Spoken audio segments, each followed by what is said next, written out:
journal sur FM Télévision.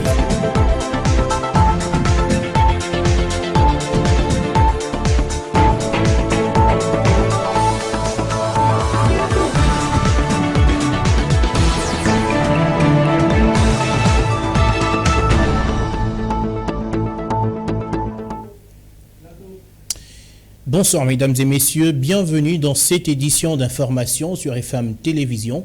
Peut-on espérer à la pacification de la province de l'Ituri? Un dialogue entre les groupes armés a été ouvert ce mercredi dans la cité d'Arou, dans cette province, sous l'égide des autorités de la province. Les délégués des groupes armés actifs en Ituri y prennent part. En Ituri, justement, la correspondance d'Andy Kambale Makutu. Il s'agit des groupes armés qui sont déjà engagés dans le processus de paix avec le gouvernement. On parle de la coopérative pour le développement au Congo, CODECO. Il y a la force patriotique et intégrationniste du Congo, FPIC. Et il y a également la force de résistance patriotique de l'Ituri, FRPI. Et aussi le mouvement d'autodéfense populaire de l'Ituri, MAPI. La séance a été ouverte par le commandant de la 32e région militaire, le général Peter Chirimwami, qui représente le gouverneur militaire de province dans ses assises. Et au cours de son mot d'introduction, il a insisté auprès des participants de considérer ces assises comme étant les assises de la dernière chance pour que la paix revienne dans la province de l'Ituri. Il s'agira donc pour les participants de pouvoir comprendre les causes endogènes et exogènes qu'il faut perpétuer les conflits dans la province de l'Ituri, mais aussi formuler des pistes de solutions à l'issue de ces dialogues. Les travaux vont durer 2 jours et ils se tiennent en présence d'une délégation venue de Kinshasa, une délégation gouvernementale. Donc, on n'a pas d'informations sur la composition exacte de cette délégation venue de Kinshasa. Mais en tout cas, le moins qu'on puisse dire, c'est que les négociations de Arou suscitent quand même une certaine lueur d'espoir au sein de l'opinion publique qui est tout simplement fatiguée du cycle infernal de violence dans lequel baigne la province depuis 2017. Et puis la société civile de Rutshuru dénonce le plan de balkanisation de la RDC mis en place par le Rwanda. Selon son président, Jean-Claude Bambazé, qui revient sur les raisons de l'agression rwandaise, le peuple congolais finira par vaincre cette guerre. On le suit. Il faut être clair, il y a l'appétit glouton du Rwanda, même de l'Ouganda, à balkaniser notre pays. Ça, c'est un plan bien connu. Mais au-delà de ça, je dis, il y a maintenant aussi les problèmes de recherche des ressources naturelles. Tout le monde connaît que les gens veulent exploiter nos ressources naturelles ici, mais également, il y a aussi ce qu'on appelle une guerre de peuplement, une conquête de peuplement. On veut nous amener des populations, en tout cas qui viennent du Rwanda, pour venir exploiter nos terres. Il y a aussi cette guerre qu'on appelle peut-être la guerre de l'identité. Il y en a qui veulent à tout prix être des Congolais, alors qu'ils ne le sont pas. Ça aussi, c'est inadmissible. Et que donc, au vu de tout ce qu'il y a ce plan-là de balkanisation. Vous avez suivi le discours du président rwandais au Bénin qui a dit qu'il avait des terres au Congo. J'imagine, quelles sont ces terres au Congo? Est-ce que c'est ça qu'ils viennent chercher au Congo? Ben écoutez, je crois que ce sont là les quelques causes de la guerre, mais je peux vous dire que les populations congolaises n'accepteront pas ce plan. On est déterminés, on n'acceptera pas ça parce que le Congo nous appartient et nous allons le défendre jusqu'à la fin. Et je sais que le peuple gagnera tout. Retour à Kinshasa pour parler de la poursuite du débat autour du projet de loi portant répartition des sièges à l'Assemblée nationale. Malgré le refus des élus du FCC de prendre part aux travaux, le président de cette chambre du Parlement a précisé que l'examen de ce projet de loi va se poursuivre jusqu'au bout sans entrave. Christophe Mbosso évoque quelques règles démocratiques pour justifier le déroulement des travaux sans la participation des élus de l'opposition. On l'écoute. Nous sommes dans un débat électoral. Les gens sont libres de ne pas y participer. Ils sont libres. S'ils sont partis, ils sont partis. Ils vont réfléchir. Je ne vois pas sur quelle base et sur quelle matière nous allons trouver un consensus. Voilà, là, ce côté-là, ce problème-là, nous, on n'entre pas dans ce jeu-là. Il y a eu un enrôlement à travers le pays. Ceux de la majorité, tout comme de l'opposition, ont suivi. Eh bien, pour le moment, nous devons nous préparer pour aller aux élections. Les gens sont libres de participer aux élections ou non. Nous avons des raisons de dire ça. Dans cette salle, l'article 25 de la loi électorale avait été bloqué par manque de consensus sur la composition de la CENI. Nous avons trouvé un consensus en ce moment-là et nous l'avons. Ils ont participé. Leurs signatures sont là. Nous leur avions écrit quand on voulait mettre en place la CENI. Il y en a qui ont accepté, il y en a qui ont refusé. Nous avons des lettres. Alors si nous entrons dans ce jeu-là du consensus, nous n'irons pas aux élections. Je vous rappelle qu'à une période, l'IDPS avait refusé, les élections ont été organisées. Et c'est ça aussi la démocratie. Ceux qui veulent vont venir, ils participeront. Ceux qui ne le veulent pas, bon, ils vont rester. Ils sont libres. Christophe Mbosso, président de l'Assemblée nationale. Et puis dans le même dossier, des critiques négatives surabondent sur le projet de loi portant répartition de sièges actuellement en examen à l'Assemblée nationale. On vient de le dire. Les notables du Kasaï, par exemple, digèrent très mal le fait d'avoir retiré quelques sièges à la province. Claude Paulin Kawai, notable du Kasaï, invite la CENI à revoir les calculs pour corriger ce qu'il appelle erreur matérielle. Il est au micro d'Alexandre Paulin Kamania. La ville de Tchikapa a perdu un siège alors que nous croyons avoir 4 ou 5 sièges. Je dirais tout le droit que il y a la cause qui est au niveau de la population ou des différents animateurs politiques et une autre cause de la part de la CENI. Alors au niveau des politiciens de chez nous, ils se sont précipités pour prendre les électeurs ou les habitants de Tchikapa, les amener dans les territoires pour leur intérêt. C'est ce qui a fait qu'il y a eu diminution de la population. D'autre part, l'exode de la population de Tchikapa vers l'Angola. Alors, du côté de la CENI, il y a eu un mauvais calcul. Qu'à cela ne tienne, mais nous avons eu 1,7 million quelque chose des électeurs dans la province. Quand on fait un calcul sérieux avec le quotient électoral qui est de 87 000, quand on fait ces calculs-là, nous avons effectivement 20 sièges, mais ils nous accordent 19 sièges. Donc, nous ne sommes pas d'accord avec ça. Et nous demandons, donc, s'il y a eu une erreur matérielle au niveau des calculs à la CENI.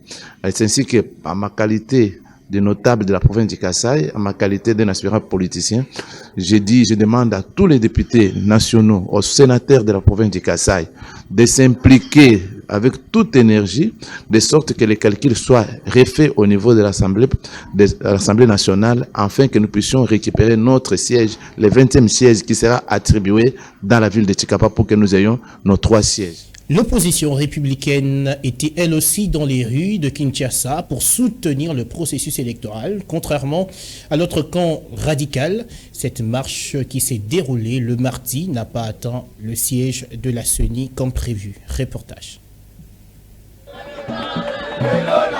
Ici, c'est au terrain municipal de Mamaemo, point de départ de la marche. Toute cette foule n'a qu'un seul message à transmettre dans cette manifestation qui a causé des embouteillages monstres. Soutien total au processus électoral, non au glissement.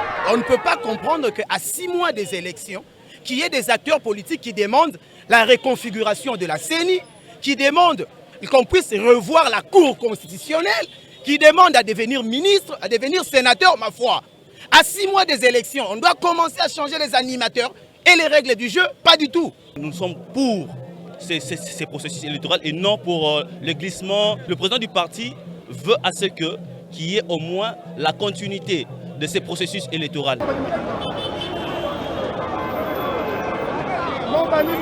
Voilà, à l'image de la marche de l'opposition radicale, cette procession qui a commencé justement au terrain Mama et moi a été stoppée net ici au niveau de la Banque commerciale du Congo. Alors ici, il est question de négociation entre l'opposition républicaine et la police pour déléguer une équipe pour descendre au niveau de la CENI et déposer le mémorandum qui sera également lu devant la presse.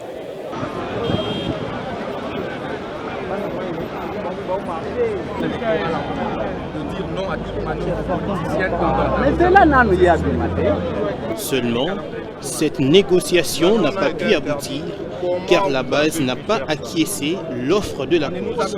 Sur place, le président de la dynamique progressiste révolutionnaire décide de clôturer la manifestation par ce message. Pour marcher, on a soutenir le processus électoral. On a coloba non na glissement. Vous êtes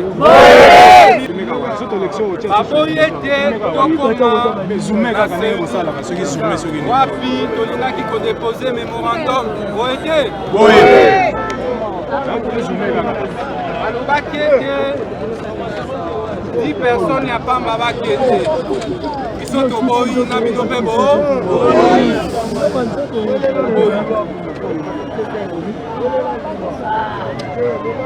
on a coévité affrontement na police na biso on a coévité ablessé na kati ya habitant tokosenga autorisation na bino tokoka koarrete awa tosuka awa.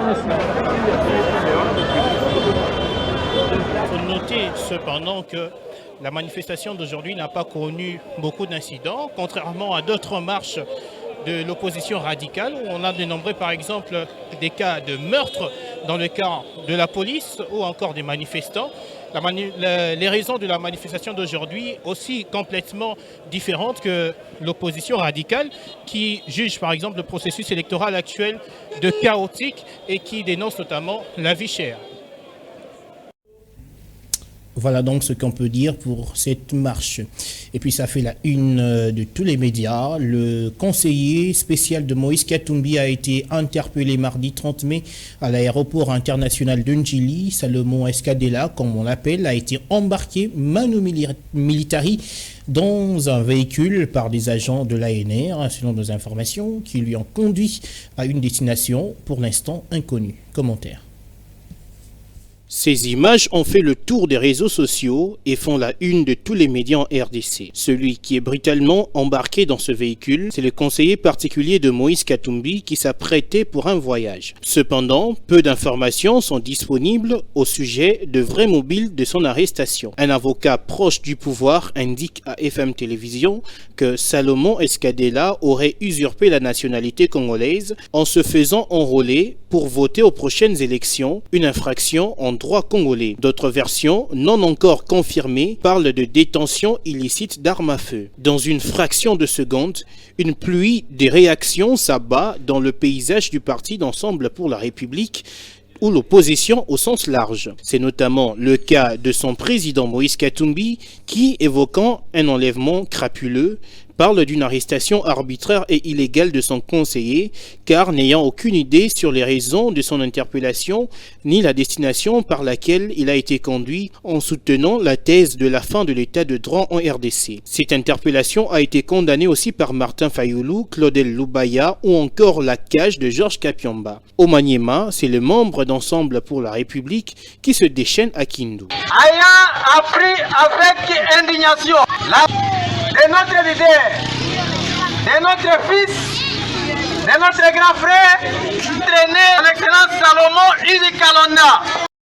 Depuis un certain moment, les opposants crient à la dictature dont ils sont objets de la part du régime en place. Le cas de Moïse Katumbi, refusé d'entrer au Congo central, ou encore Matata Ponyo, interdit de tenir une conférence à Kenge avant que l'autorisation lui soit accordée au même moment qu'une activité de l'UDPS.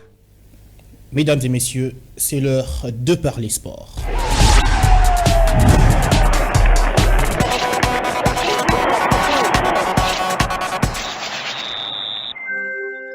Vous Vous avez compris, on va parler sport à présent. Les préparatifs du match de la 5e journée des éliminatoires Cannes 2023 qui mettra aux prises les 18 juin prochain à Franceville. Les Panthères du Gabon et le Léopard de la RDC et l'organisation de la 58e Coupe du Congo et aussi le championnat féminin ont été passés au peigne fin entre le ministre des Sports et le comité de normalisation. Les précisions avec nos confrères du ministère des Sports. C'est un match décisif pour les Fauves congolais qui pointent à la dernière place au classement provisoire du groupe I. Le ministère des Sports et le comité de normalisation de la Fédération congolaise de football association, FECOFA, travaillent en synergie pour permettre à la sélection congolaise de relever les défis. Nous avons des grandes échéances qui viennent.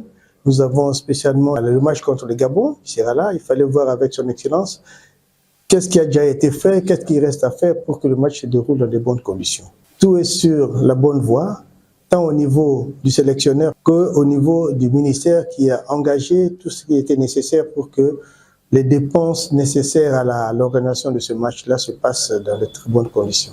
S'agissant de l'organisation de la 58e édition de la Coupe du Congo, messieurs de football, le CONOR a sollicité de la part du patron des sports une dérogation, si bien que la saison sportive 2022-2023 touche déjà à sa fin. Simplement que la Coupe du Congo est du ressort de l'autorité même du comité exécutif, donc du CONOR actuellement. C'est nous qui avons la décision de la faire jouer ou non. Mais nous en avons parlé avec son excellence. Comme l'année en fait se termine au 31 mai, nous allons devoir solliciter l'autorisation de son excellence pour prolonger de quelques jours et avoir l'occasion de faire jouer ce match-là entre le 1er et le 20. Au sujet de la 14e édition du championnat national de football féminin, le président de l'instance fêtière du football national a dit se fier au rapport de la Ligue nationale de football féminin. Nous avons donné mandat à la LINAF, la Ligue nationale de football féminin, pour gérer ce championnat national de football féminin. Et nous, en fait, nous référons à ce que la LINAF nous dit par rapport à ça. Ce ne sont pas les équipes qui nous contactent directement pour ça. Nous nous fions à ce que la LINAF nous dit. La LINAF nous a dit que toutes les équipes étaient engagées, même les équipes de Kinshasa. Donc si en dernière minute, ils se rebiffent pour une ou une autre raison, je crois que ça leur appartient de le faire. Entre-temps, les équipes de Kinshasa et celles du Grand Kivu n'ont pas effectué leur déplacement de Lubumbashi pour différentes raisons, notamment celles liées à l'organisation et au manque de moyens financiers. Et puis cette bonne humeur, c'est pour vous annoncer ce qu'on vous disait hier. Chancen Bemba a remporté le prix Marc-Vivien Foué, décerné par RFI et France 24 comme meilleur joueur africain de la Ligue 1 de la saison. Ce sacre du défenseur de l'Olympique de Marseille a fait l'objet d'un débat rempli de passion au cours de l'émission FM Sport de tout à l'heure. Je vous prie de suivre les commentaires des invités de Lionel Ngolo dans cet extrait.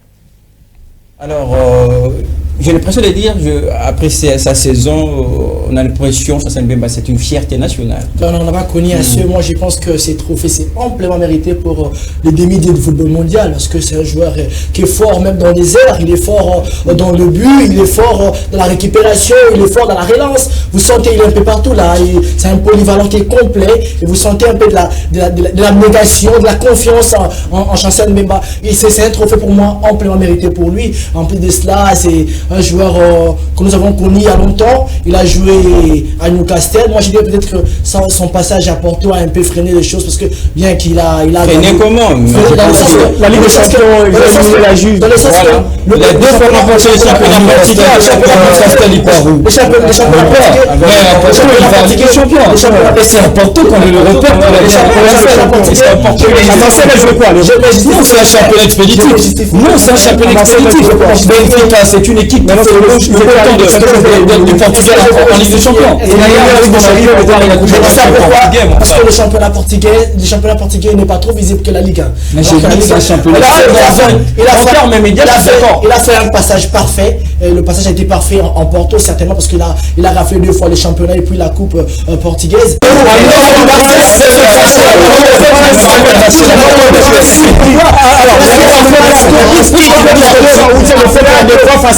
Face à Benfica, voilà, puisque vous c'est régressé encore un peu. Oui, tout à fait. La parole sera de ses côtés finalement pour je suis là. Voilà, vous l'avez compris, hein, ce débat passionné, ça se passe tous les mercredis à 17h30 et le samedi à 11h, juste, il faut prendre rendez-vous. Et puis on termine avec le FC Renaissance du Congo qui annonce une rencontre entre la coordination, le conseil d'administration et les supporters du club qui aura lieu ce dimanche 4 mai dans la commune de Ngiringiri. Au menu des échanges, les préparatifs de l'Assemblée générale élective de la pré-saison. L'annonce est faite ce mercredi 31 mai par le président du comité national des supporters après son passage aux installations de la FM Télévision. Lionel Ngolo et Florent Kita.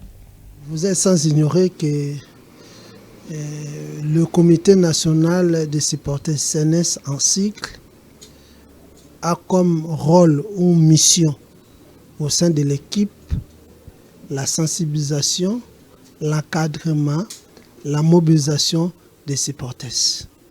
Et vous êtes sans ignorer que d'ici là, il y aura assemblée générale. Après l'assemblée générale, il y aura assemblée élective.